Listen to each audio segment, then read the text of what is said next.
Hello. It's good to be with you once again. Yesterday, last evening actually, something quite unusual happened here in Santa Barbara.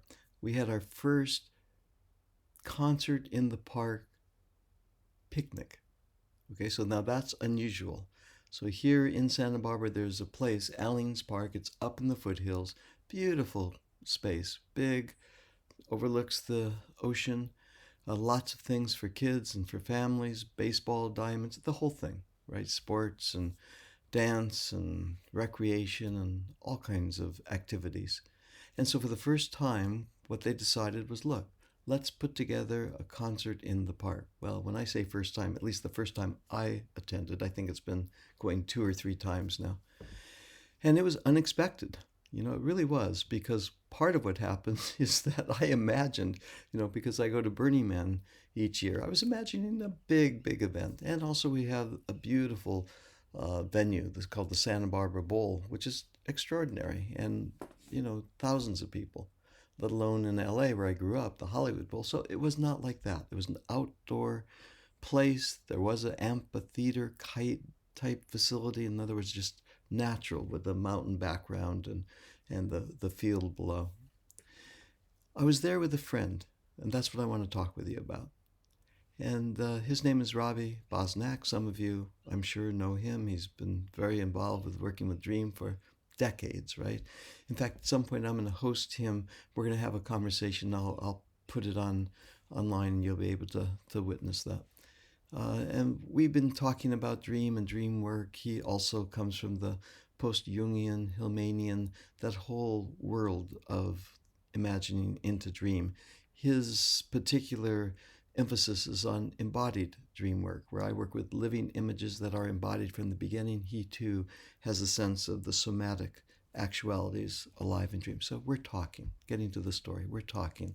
You can just imagine this, picture this. We're in our essentially our lawn chairs, right? Which essentially are little chairs that we take to the playa at Burning Man, actually. And we just set them up, and there are people all about. It was not at all crowded like I had imagined, but there are so many families and so many little kids running all about, having the time of their life. It was so great to see community interaction outdoors yet again, right?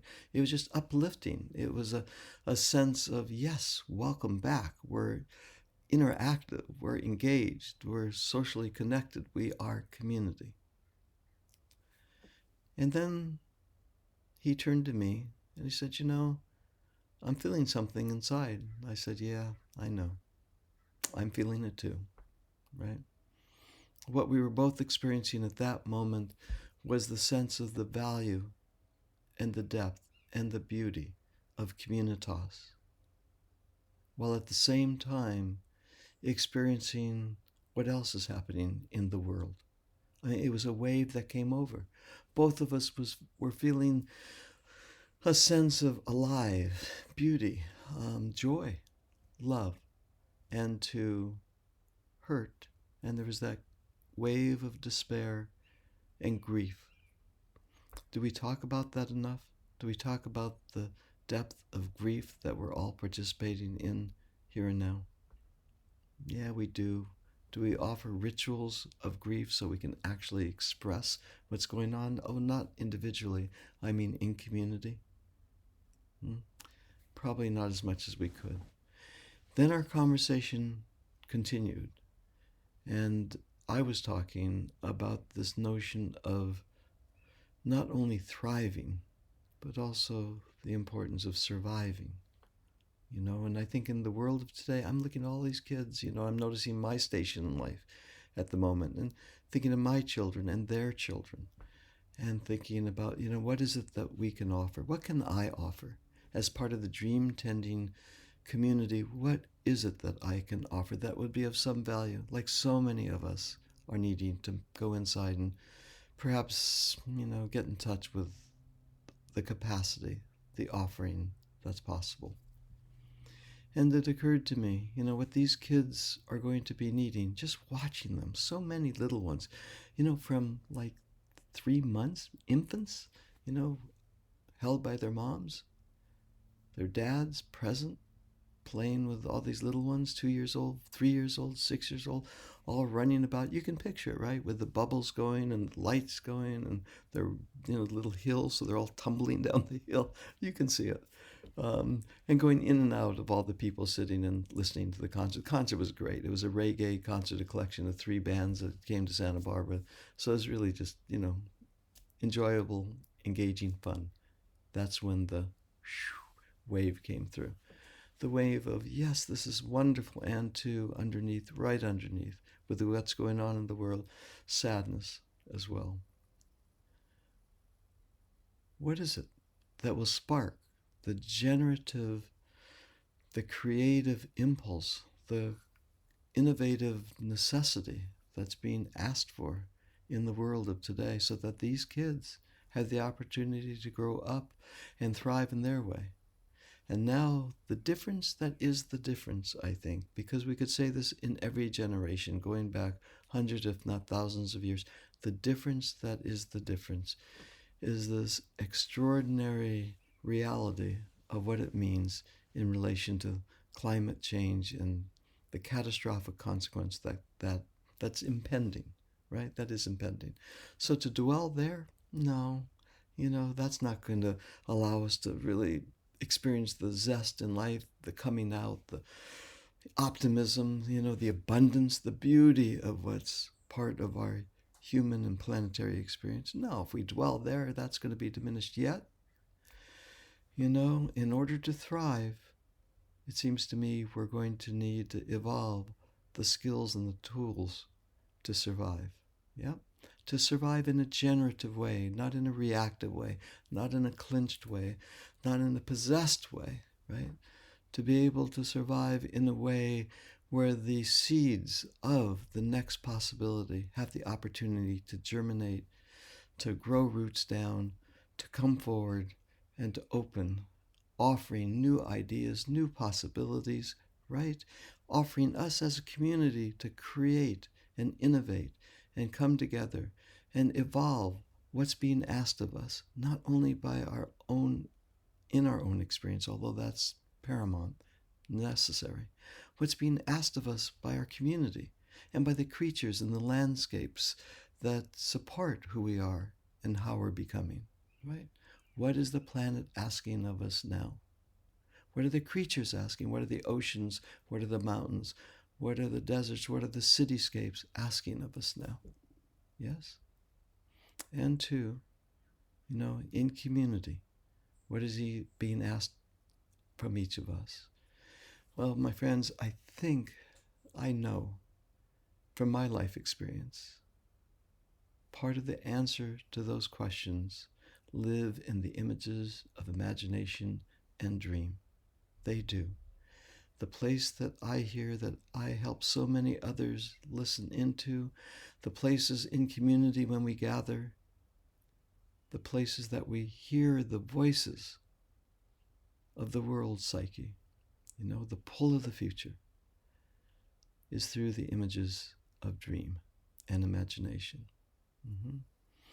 The voices of the ocean that's hurting now, the mountains that are burning now, the air that is polluted now, the plea from the creatures of the world that are battling now, suffering now. Those voices, I believe, I know, show up in the images of dreams and imagination. And not only the wounded and the hurt and the desperate, also the seeds of the generative, the possible, the code of the future, the possibility that is abundant, ripening, germinating, presenting itself. If we had the ears to hear, the eyes to see, the capacity to really tend to the generative voices and initiatives that are coming forward now. Through the difficulty, my friends, I believe, certainly for me it's the case, also is coming the new, the possibilities, right? I'll tell you what I do. Before I get out of bed, I have a practice anywhere. I'm writing down my dreams. Then I respond to the dreams in the variety of ways that many of you know about, how I teach that work, how I move into associations and then we amplify, we learn the skill set of animation. The practice of dream tending as a life praxis, the way of navigating deep imagination that I've shared all through the decades now. In addition, now, in the morning, I am bringing particular attention to the hints, the sparks of the new. So as images come, figures present, landscapes show up, even when they're problematic, difficult, hard, nightmarish, I am noticing the hint, the spark of what's new, out of the ordinary, unexpected, the surprise. Even if it's just a little bit, of a part of the segment of the dream, I'm looking for those sparks and I'm writing them down. And what I'm doing next is coming into community and sharing them with others. I would be privileged and honored if you join me in this, right? Let's all do it. Let's all take the time in the morning to just keep track of those sparks, the qualities of the new that comes forward. And then let's figure out ways that we can interact with one another and share them among ourselves. I think that would be just extraordinary. Now, here's the good news.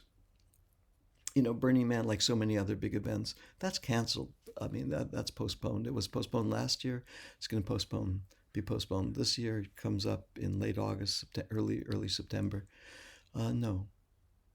And yet, Robbie, who I do go with to Burning Man each year, we've had to discover and decide upon something else. We're going to take a car ride, just the two of us, and we're going to go up into the redwoods up in Northern California, a place that we found that the air is still available to breathe without health consequences. Yes, that's a consideration now.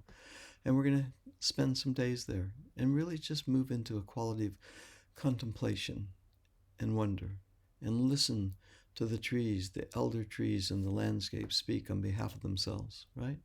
And really gather those hints of the new. Both of us now are really experiencing experiencing a certain kind of push from the inside out to live into what's being asked of us now, to offer the next generations the opportunity to listen to the seeds of the new, the next possibilities, right? Not only to survive, although we're going to be asked to share many, many skills of survival, also ways to thrive, to find the generative spark, then to offer that back into community with others. Yeah? So that's what I'm putting out this day. And I look forward to being here with you again next week. And I think I'll ask Robbie as we go up, you know what I'm going to do? Here's what I'm going to do. I just reflected on it. This is what's going to happen. While we're up in the redwoods next week, I'm going to create another conversation and with you. We'll tape it right there. And then I'll post that in the weeks to come. Alrighty, I'm wishing each and every one of you a good number of days, stay healthy, of course, stay safe. And let's listen together. Let's listen to the hints of the future, right? As they're shared in the imagery through dream and imagination. Let's listen to the voices as they speak. So join me. Let's look for the surprises, hints of the new in the morning stream. Take good care. Be well. Look forward to talking with you soon.